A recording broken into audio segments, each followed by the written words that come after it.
Pulaski. Morning, Facebook. I'll take a moment to thank everyone for tuning in this morning. Facebook, you're amazing. We had almost 300 people last week, so God's Word's getting out there. How cool is that? Well, I like to start a lot of these seminars we do with a story, and I think I'll follow the same procedure.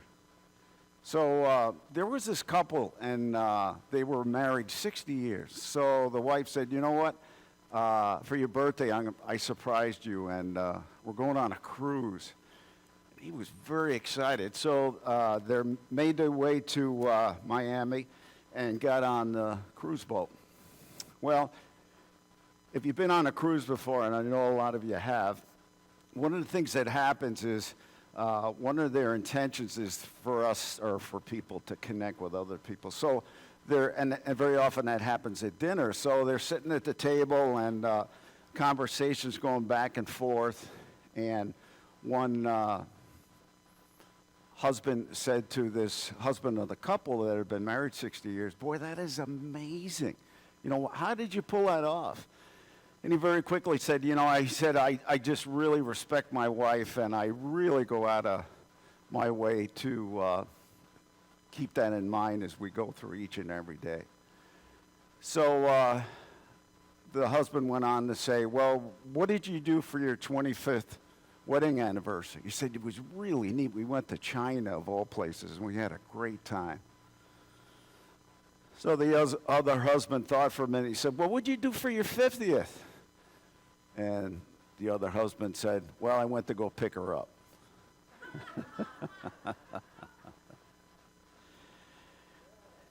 You know, this life of ours is just filled with the need for being connected. And the Bible is very explicit in regard to for us to do that. I'm going to bring up my notes here quickly. So my goal today in our second session on boundaries is I want to look at, or actually try to answer three questions. Question number one, hopefully the board will show up a little better this week. What are boundaries?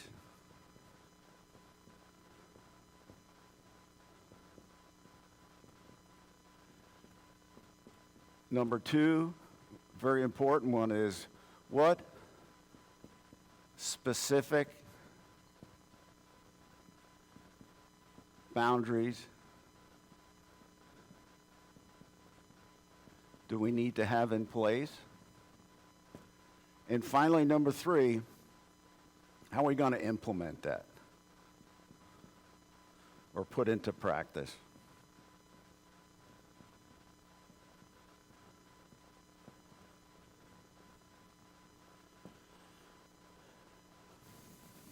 All right, let's start with the first one before we go to God's Word here this morning, just to kind of set the stage. If you're taking notes, the first question we're going to tackle is, what's a boundary? You know, in the physical realm, if you have a home or a business, one of the first things that's done is that you have your boundaries laid out in the physical realm. So you hire a surveyor, the surveyor comes out and establishes some stakes, all for the purpose of establishing who this property belongs to.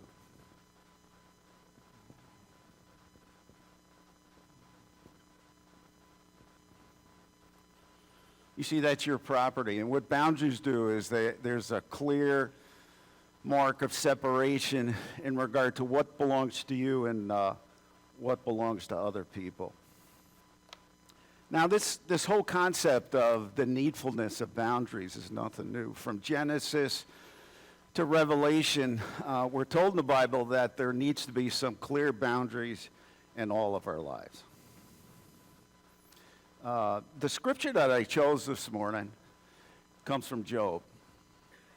Some remove the landmarks and devour the flock.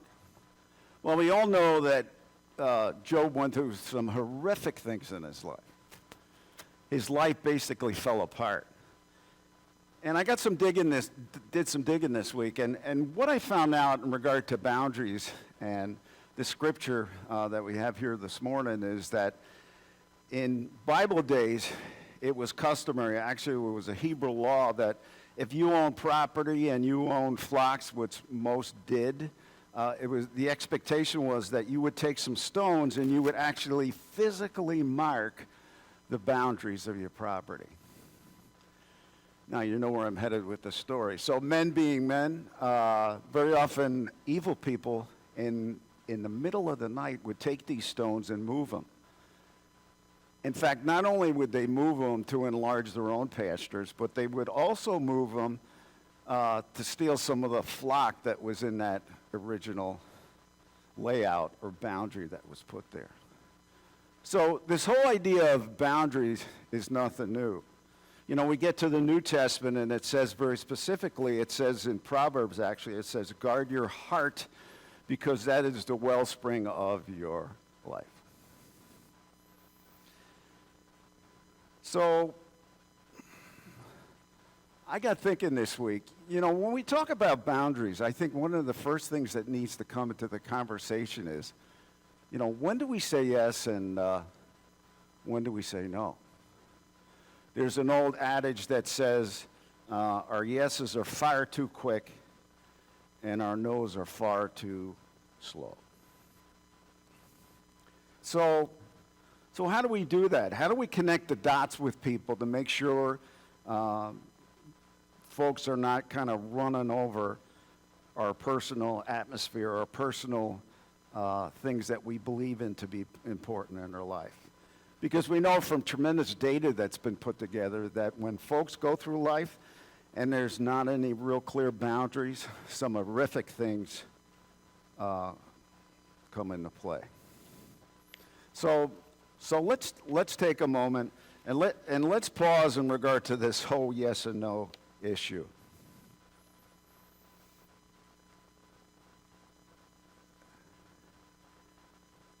Okay, so if you're taking notes, some of the things that maybe we should be jotting down in regard to able to recall this is that there is rather tremendous weight when we find ourselves saying yes.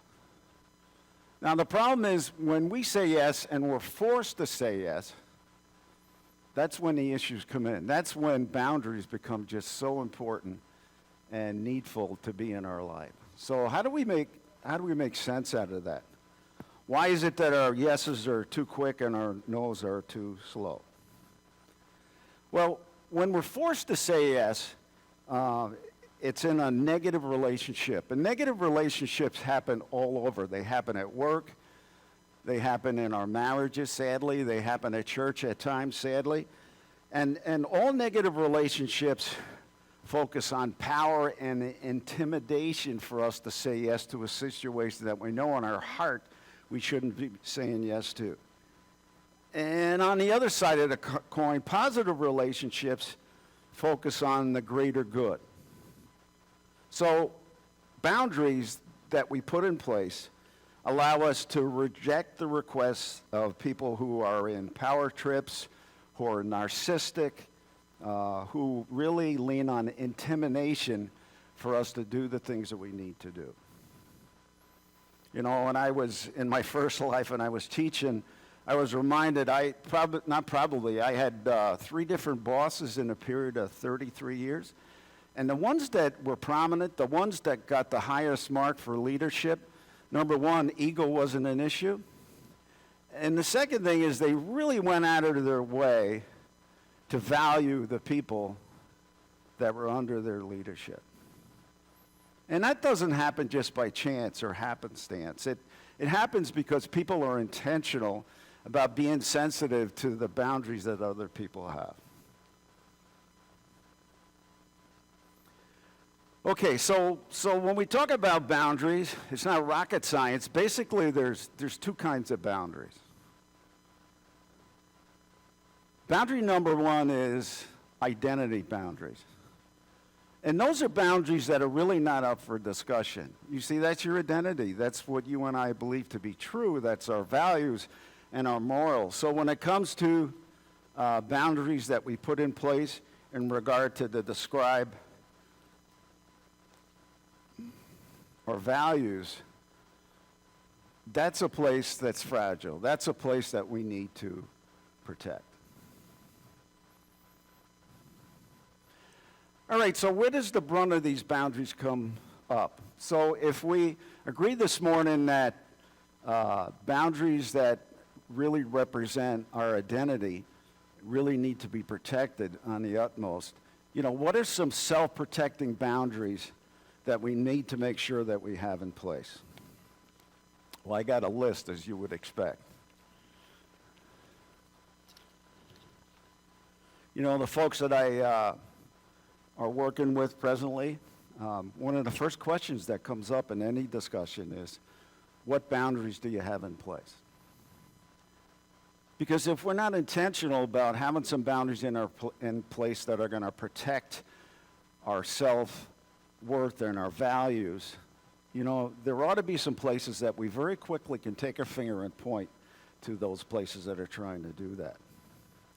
Okay, let's look at the first one. Physical boundaries. Now, that's based on the fact that we need to protect our space.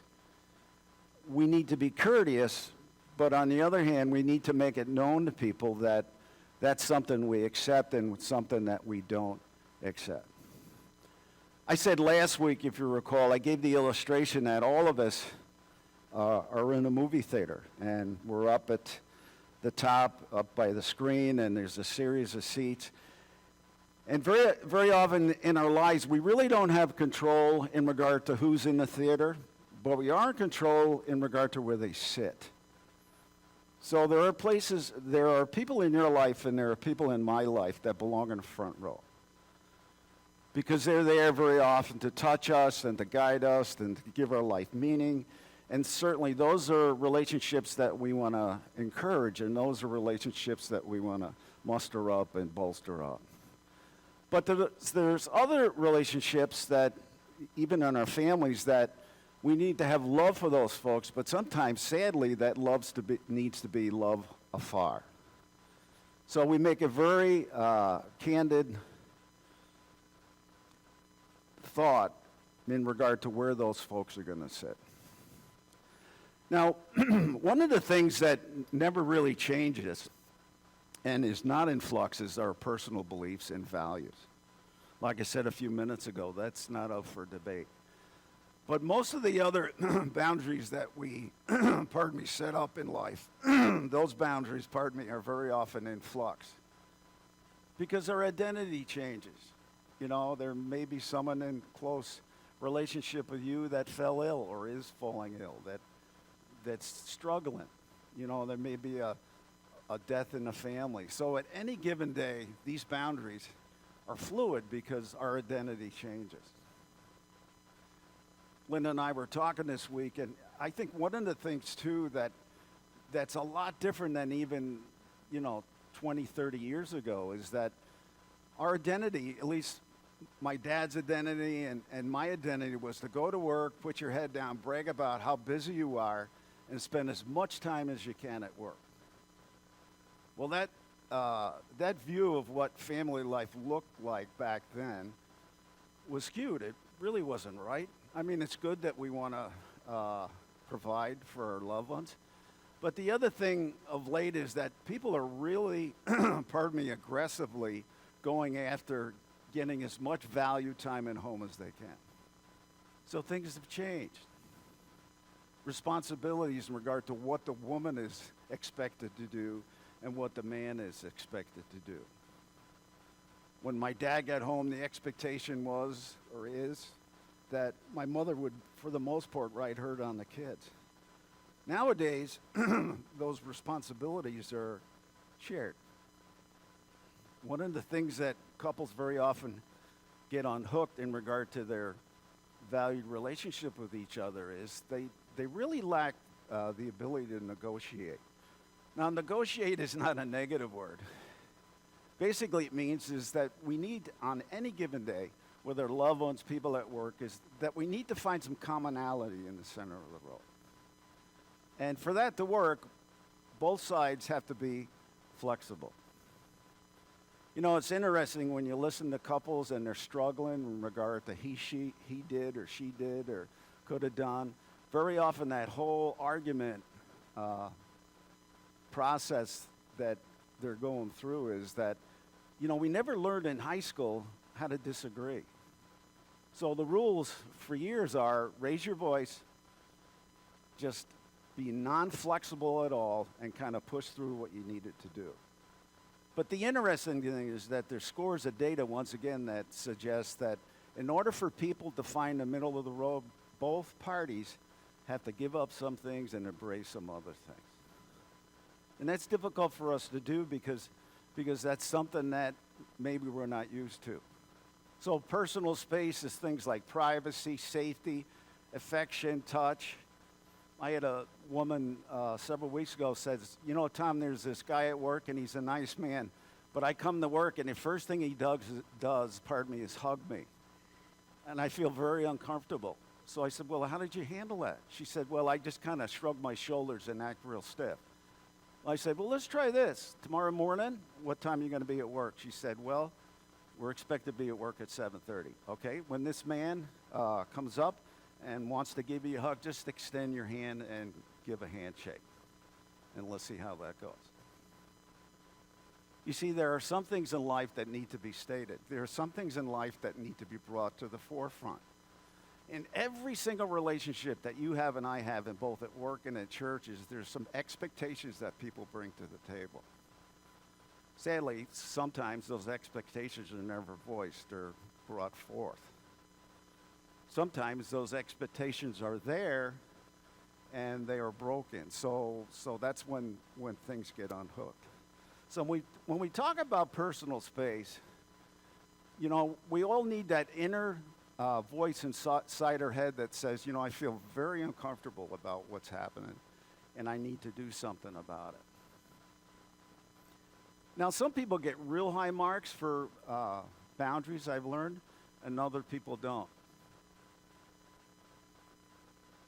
For example, sometimes we run across people who are perfectionists, and that's good, especially if you're married to someone that isn't, that wants to see the house picked up and everything in its right place. But the problem is, in psychology is very often people who are just really pointed in the direction of perfection. They catch this. They have a very difficult time regarding delegation, very difficult time delegating responsibilities that need to be done. See, they shake their head and they complain and they think, well, it's just quicker for me to do it myself. And in reality is that we need to find a place where we meet somewhat in the middle. So that whole concept of your responsibilities and my responsibilities in 2020 is all about negotiating. And we need to be flexible with each other. Boundary number 2, emotional boundaries, I think.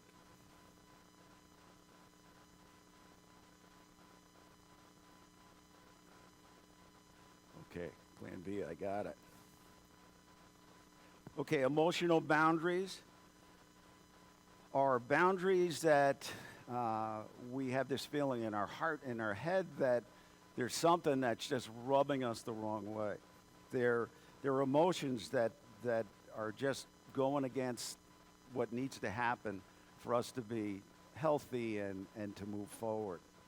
Now, one of the things that we learned about emotions, in fact, I'm going to be talking a lot about this next week, is that everything that you and I go through on any given day, our brain takes a picture and puts a sticky note of an emotion to that episode or that thing that happened. So when emotions show up, they really don't represent the present. It's your brain and my brain predicting a possible outcome.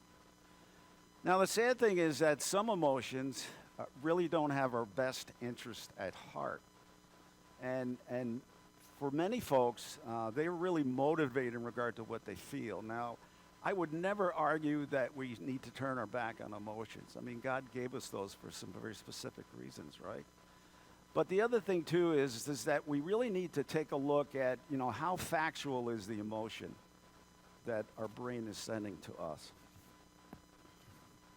So we come across situations at work and in our family, and that our internal body alarm goes off and triggers us that, something just isn't right. So emotional boundaries is a feeling that whatever's happening at the moment really isn't adequate or right for us to move forward. Oh, there we go. We rub shoulders with people that do emotional dumping. You know what I'm talking about. You're with them 2 seconds, and man, you can't get away. And they give you 4 tons. Some of you are smiling. They give you 4 tons of some emotional stuff that they're going through. Now, we shouldn't be cold or turn our back, but there's some limits in regard to how much we want to listen to. I always share with folks, consider the person and separate that from the situation that they're going through. Sometimes people share inappropriate emotions to us that really have no place to be shared with us. Sometimes they'll have an inappropriate question for us. And that's when we need to speak up and say, I just really uncomfortable going there. I get a call every year from my fraternity brothers from college. And every year they say, how come you never come to the parties anymore? They said, John, I'm not going there. He said, why? He said, you were a wild man. I said, that's right. That's exactly why I don't want to be there. See, we change. Our identities change, right? And not that we turn our back on our friends, but once again, it's that whole theater analogy. There's some people that we need to put at the back of the theater, and there's some people that we need to put prominently in the front. Ooh, this is a big one. This is where we're hanging our hat next week. Thinking boundaries. Every day when you get up, and I get up, there is basically just 3 places to park. There's the present, there's the past, and the future. The healthiest place for you and I to exercise or to be on any given day is in the present. Are you saying, Baciani, we should never think of the past? I'm not saying that at all.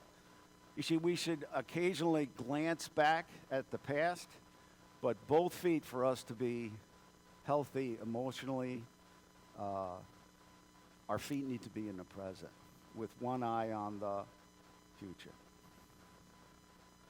See, we get stuck sometimes in the past, and we end up being there for years and years and years. And there's just one song that we play to ourselves. Woulda, coulda, shoulda. I coulda did this. I should have done this. I've looked at some of the studies in regard to regret, especially on folks' deathbed of all places. And the top 2 regrets are missed opportunities, and the second one is broken relationships. So you see, many times we know in our heart that that relationship needs to be mended, but for a lot of different reasons, we don't want to go there. We don't want to be brought through that emotional shooting range. But the bottom line is we have to meet those responsibilities and do what we need to do. So when we talk about what we think, we have this whole idea of the world going around us, but then we have this whole inner thought world that's going on. I suggest to people all the time, talk to yourself. I wouldn't talk verbally out loud because people would look at you like you need some help. But there ought to be a constant inner voice that speaks to your heart and your head that says, I shouldn't be thinking about this stuff. I said last week, or I shared last week in Psalms, one of my favorite Psalms 119, verse 53, it says, I thought about my ways and I turned my feet. So you see, what we think about becomes prominent. What we think about becomes just so important. I can tell you neurologically that you and I have about 62,000 thoughts that come to our head in any given day. Now, we really don't have control over all those thoughts in regard to what stick around and what don't. but we do, or rather what shows up, but we do have control over how long they stay. You see, there are some thoughts that come across in our head that just do just tremendous damage. They lock us in the past. So next week we're going to be talking about not only is, catch this, not only is it important in regard to what we think about, but the other thing that's equally important is how we think. See, there's some very beneficial skills in regard to how we think. So one of those 62,000 thoughts, negative thoughts that may come up, there's some very specific skills or exercises that we can go through to help us get to a place to be in the present. So thinking boundaries. Now, when we talk about thinking boundaries, it's a 3-car train. It's called cognitive thinking. And not to bore you, but basically what that means is that every day we have some of those 62,000 thoughts that come on us. So the first thing that drives the bus is the thought, followed by emotion. I said a few minutes ago that everything that we went through, our brain takes a picture and takes a sticky note of an emotion and puts it on that experience. And then the third thing is action or behaviors. So it's thought, it's feelings, and it's actions. So knowing that, we can navigate through life in so much better ways if we can kind of tweak in regard to what thoughts we allow to stick around. Next one. Financial boundaries. How we spend, how we give, how we save, and how we budget. This is the infamous JB, and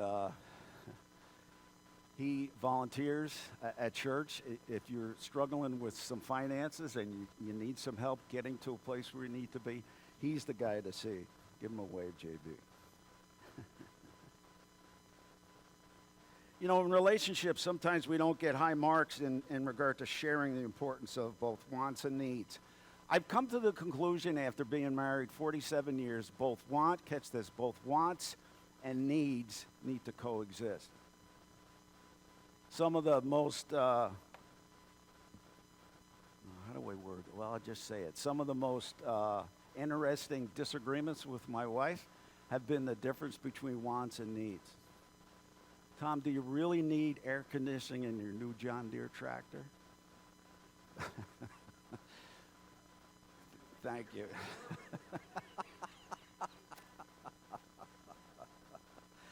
So years ago, we came to the realization that, we need to share purchases anything over $150.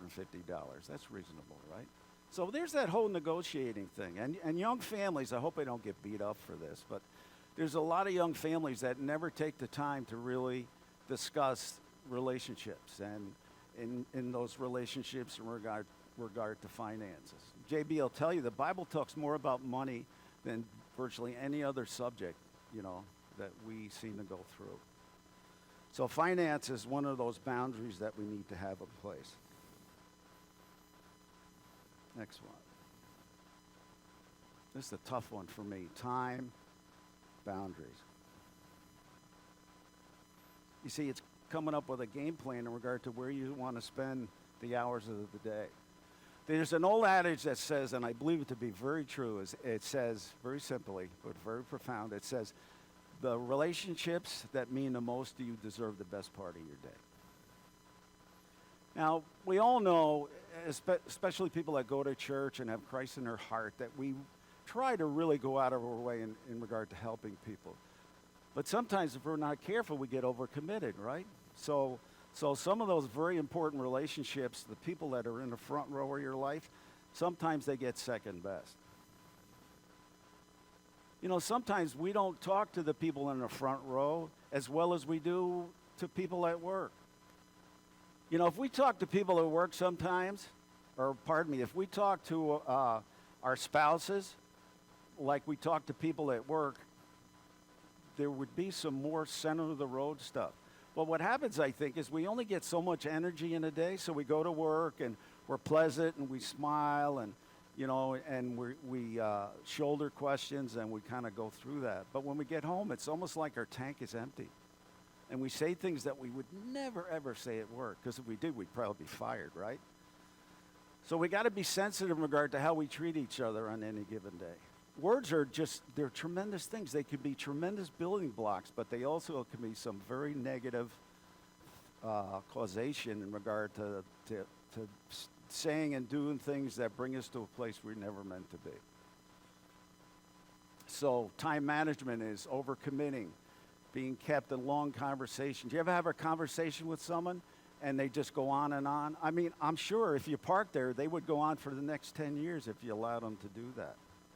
So, so how do you do that? You know, how do you separate folks that just take so much time? I think one of the most interesting books I ever read was entitled "Make Your Point in 3 Minutes or Less." You know, not that we don't want to hear people's struggles and things that they're going through, but I think we got to be sensitive, even in our own lives, in regard to how much time we spend doing that. And there are those relationships that we should keep sacred, like our family relationships. A date with your husband and wife that, unless there's an earthquake, no one's going to take that away. So we got to get better at time management. Really, your time is really a signal to people, you know, how much you care. The bottom line is we all need to be valued. I'll say it this way, the most important relationships in your life are those relationships that are tied to meaning. You feel valued, that you can basically be transparent and share whatever comes on your heart, and you know that that person has your best interest in their heart. Okay, so we know where the boundary is. In the physical world, we said that they're like farmers put up fence posts and we put hedges up, and we really separate what belongs to us and what responsibilities are ours and what responsibilities and places that really are no business of ourselves. So, you know, how do we separate our boundaries or keep them separate? How do we work on that? Okay, I'm going to give you 4 steps to setting up those boundaries, and then we'll talk about trying to hang on to them. So how do you know, I got this week, you know, I wanted to really give you some, in this short 45 minutes, it just goes so fast. How do you know how to set up a boundary? How do you know those places in your life that really need to be tweaked? You know, maybe it's time management. Maybe it's those financial boundaries that are really very obscure and really not there. So how do we know that? I think the first thing we need to do, and I put the scale up there, is we need to experience in the past what's going on with our spouse, what's going on with our family, strangers, people at work, or colleagues, and how that made you feel. You know, just like that woman shared with me, you know, every time I go to work in the morning, this guy comes over and hugs me. Well, that's obviously something that needs what? A boundary. And so we convey to that person that it's not acceptable. You know, it's just not acceptable. And what happens is when we don't have boundaries in place, just like the list says, we get angry, we have resentment, we feel discomfort, we're frustrated, and sadly, many times we feel unsafe. So it's all a matter of measuring or having an assessment procedure in your head that says, look, I need a boundary there because it's taken me places I feel very uncomfortable about being. Number 2, it's often difficult to think our way out of emotional challenges. Seek out God and healthy friends. I always suggest to people, you know, write your ideas down. Sometimes we look at challenges in our life and they just beat us up. But if we take time and we actually write our thoughts down before we go and speak to the person, it really organizes us in regard to what needs to be said. I had a gentleman probably 3 years ago. He said, you know, Tom, I get in these discussions, actually he said arguments with my wife, and he says, you know, 10 minutes later, I think of all of this stuff I should have said. Well, I said, do you want the relationship to work? He says, yeah, more than ever before. I says, well, let's organize your thoughts. He says, well, how do you do that? I said, you working in Syracuse, right? He said, yeah. He said, I said, I want you to go to Syracuse, stop at Staples, and I want you to get a small 1 foot by 2 foot race board. And I want you to put all your thoughts down before you get on the phone with your wife. All the things that maybe she could say and how you need to respond to that. So you see, that helps us what? Organize our thoughts. Come up with a game plan and take action. Now, if you're anything like me, I think of all the stuff I should be doing or could be doing in the middle of the night, but when my feet hit the floor at 4:30 in the morning or 5, no matter when you get up, very often those great plans all of a sudden are gone. So we need to agree with ourselves that we need to put something into action. Sometimes meeting people in the middle helps both parties. The problem, I think, at least what I find with folks, is that we got to define what the middle should look like, right? Haven't you ever heard anyone say to you, look, we got to meet in the middle. That's cool, but let's define what the middle looks like. Okay, who's going to get up in the middle of the night and feed the baby when the baby starts crying? Middle of the road. Let's define the middle. Who's going to stop at Tops and pick up a few things tonight before dinner?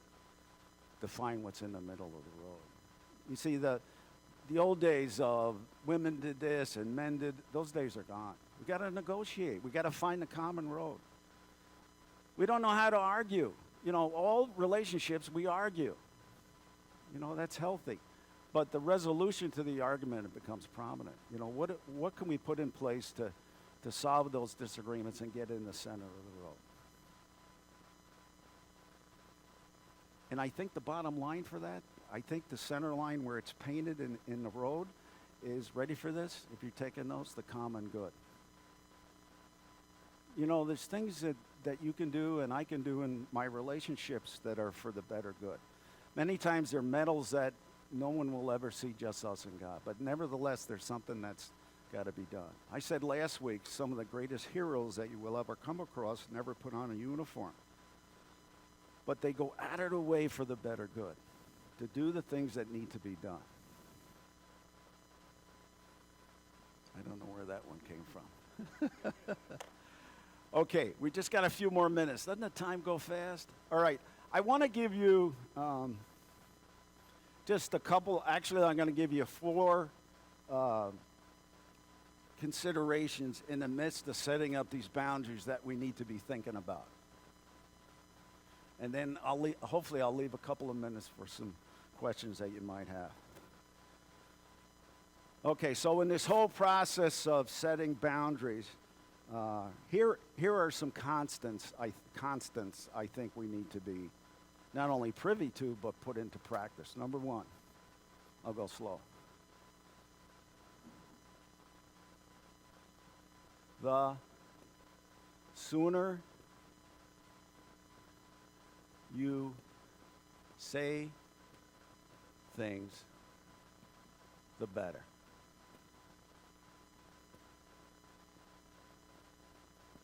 Sadly, there are scores of people that wanted to say something years ago and it was never said for a lot of different reasons. We got to speak from our heart, either good, bad, or indifferent. We got to share with people how we're feeling. And that whole relationship thing again is that we got to be very sensitive in regard to some of the body language that we're sending forth. You've read this study. 70% of our communication with a person is body language. I've studied all those FBI training bulletins in regard to how they profile people. And actually, they think it's even higher than 70%. So a smile or a lack of a smile, Adam's apple moving, there's just a whole riff of things we send a message. If you're taking notes, put this in dark school book capital text, all right? Your message is, I'll go slow, your message is conveyed sometimes even before you open your mouth. In counseling, we're taught that when we talk to someone, we use hand gestures. The other thing we're taught is that we take our head and we tilt it about 12 degrees, and we make good eye contact. Those are all signals that, listen, I value what you're saying. and words like you are not in the conversation. Because the minute we use the word you in a relationship, it puts that person in a very adversarial atmosphere. You know, you never did this, you always do this. Or instead of, Linda, I hear what you're saying. That's a place in my life I really struggle with, but, you know, I'm really going to be, actually going to try harder than ever before because that's a place I know I need to be. That's the common good. That's the negotiation. That's the center of the road. So number one, the sooner you say things, the better. Second one that we use a lot, write 2 pages and call me in the morning.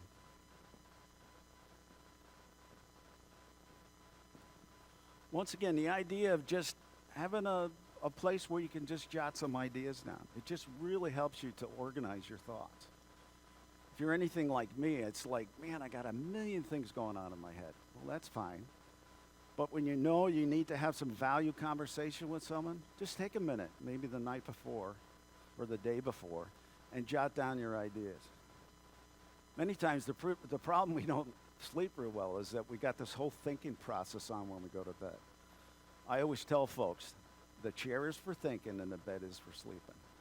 The problem is when we mix the two together, right? So jot those things down. Number 3, conversations can make either war or peace.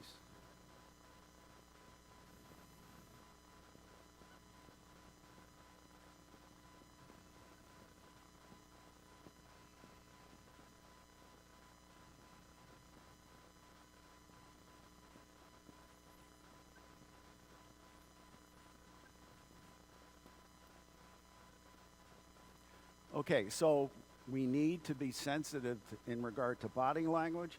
We need to be sensitive to tonality, volume. We need to be sensitive in regard to what words we choose to use. Once again, that word you needs to get out of our vocabulary because it becomes adversarial. Last one, and we mentioned this a few minutes ago, don't bring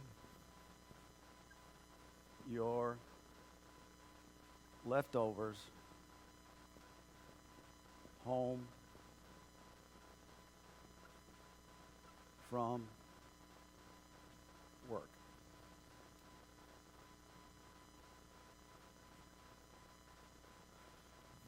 I remember sometimes years ago, Linda and I would be into a heated discussion, and all of a sudden, there's a knock at the door. In fact, someone just made a commercial of that, right? And you open the door, and all of a sudden, you're like, how you doing? Wait a minute. How did that disconnect happen, right? So we got to be sensitive in regard to, how we're coming across to people. Okay, so that's your challenge today. Many of the people that we're working with, that we're helping them get a leg up in life, they really need to have some very specific boundaries in their life. And if you'd like a copy of the notes today, just give me a shout and I'll share those with you. But those personal boundaries need to be specific, they need to be stated, and lastly, they need to be put into place because they generate just a tremendous blessing in regard to feeling well and joyful and happy at times in our life. So that's the challenge. Those boundaries have to be in place. Now for next week, I'm really excited. Of the 6 sessions we're going to do, I'm going to be thinking about talking about that whole process of cognitive therapy, where we look at our thoughts, that generate our feelings, which finally generate our actions. All right, so bring some note paper next week. We have some really neat stuff to go on. Let me pray for you guys. Lord, thank you for the day today. Lord, thank you for your word. And like Job that struggled with people moving those stones in his life in regard to those boundaries, help us, Lord, to be specific in regard to what boundaries need to be in place, and help us to make sure that, Lord, that those stones of boundaries stay in place. We go from here, keep us safe, and we look forward to those things you're going to do in our life. In sweet Jesus' name we pray, amen. Thanks, gang.